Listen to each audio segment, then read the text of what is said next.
খেয়াল করে দেখবেন অধিকাংশ সময় মেয়েদের ব্যাপারে সব থেকে বেশি কথা মেয়েরাই বলে থাকে।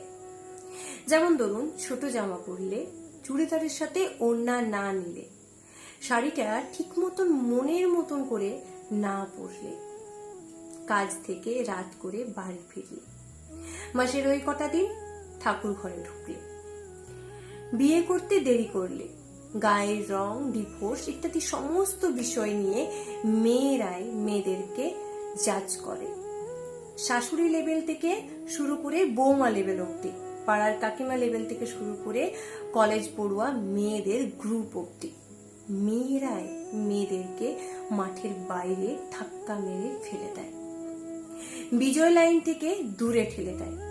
নিজেরাই নিজেদেরকে যোগ্য বলে মনে করে না, নিজেরাই নিজেদেরকে জিততে দেয় না। অথচ মেয়েরাই কিন্তু মেয়েদের সব থেকে ভালো বন্ধু হতে পারত।